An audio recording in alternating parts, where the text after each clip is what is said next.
welcome back to my channel.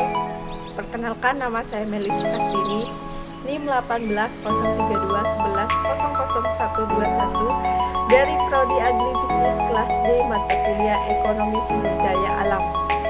Kali ini saya akan menjawab beberapa pertanyaan yang telah ada di GCR. Yang pertama yaitu, apakah pendapat Anda terkait apakah Indonesia itu memiliki cadangan sumber daya alam atau tidak? Menurut saya itu Indonesia itu sangat kaya akan sumber daya alam.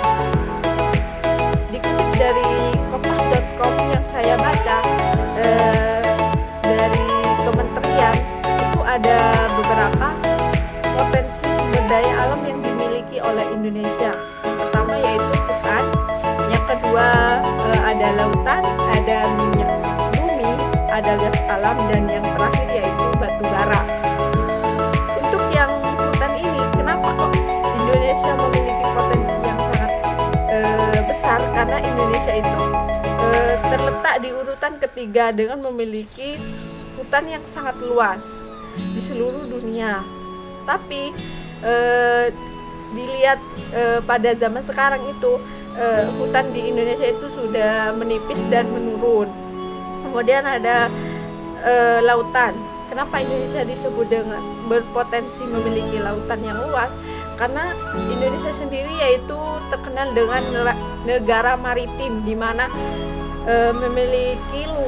memiliki lautan yang luas dan potensi kayak ikan, rumput laut itu banyak di Indonesia. Kemudian ada minyak bumi, di mana digunakan oleh PLN untuk pembangkit listrik. Kemudian ada gas alam. Gas alam di sini di Indonesia sangat besar, di mana itu ada 1,5% cadangan gas alam di Indonesia itu 100,5% itu cadangan gas alam di seluruh dunia itu ada di Indonesia. Kemudian Indonesia juga terkenal dengan negara pengekspor gas alam. Kemudian untuk batu bara, yaitu bisa dilihat sendiri Indonesia itu memiliki gas alam batu bara terbesar di Indonesia, dan itu banyak dilakukan oleh Indonesia untuk mengekspornya ke negara Taiwan, Hong Kong, dan lainnya. Karena di dalam negeri sendiri itu belum memanfaatkan batu bara secara maksimal, jadi dilakukan pengeksporan. Kemudian pertanyaan yang kedua yaitu, bagaimana Anda melihat tentang penipisan dan kelangkaan cadangan sumber daya alam? Kalau menurut saya itu di era sekarang ini sumber daya alam di Indonesia itu sudah menipis dan sangat langka. Jadi untuk manusia atau masyarakat Indonesia dimungkinkan untuk selalu berhemat atau memiliki alternatif untuk mengganti sumber daya alam tersebut. Ada beberapa langkah untuk mengurangi kelangkaan atau langkah-langkah untuk mengurangi kelangkaan. Yang pertama yaitu menerapkan atau menyusun skala prioritas, di mana masyarakat di sini diajak untuk memilih sumber daya alam yang penting dari yang penting sampai yang tidak penting.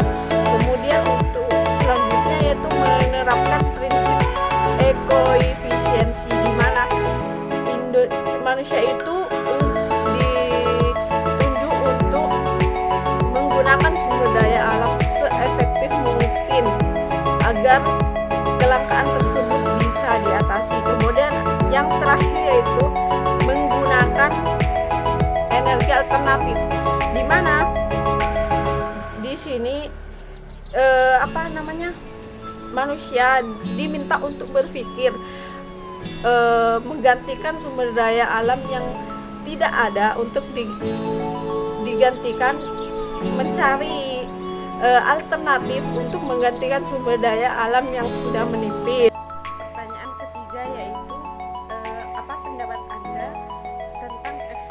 kreasi SDA sumber daya alam besar tujuan pembangunan.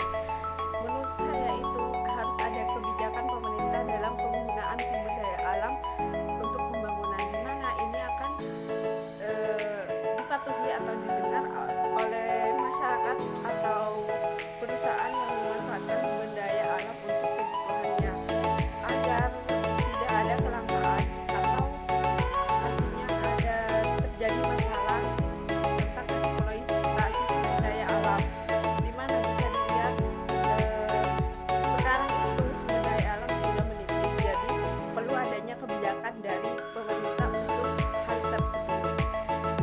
Saya akan membahas tentang konservasi di mana diambil dari jurnal kelompok saya, yaitu yang berjudul Kebijakan Pengelolaan Lingkungan di Kawasan Kendang Utara Provinsi Jawa Timur oleh Hartuti Purdaweni, di mana pada jurnal di sini dijelaskan bahwa konservasi yaitu adanya perubahan atau pemeliharaan pada sumber daya alam agar mengurangi kelangkaan.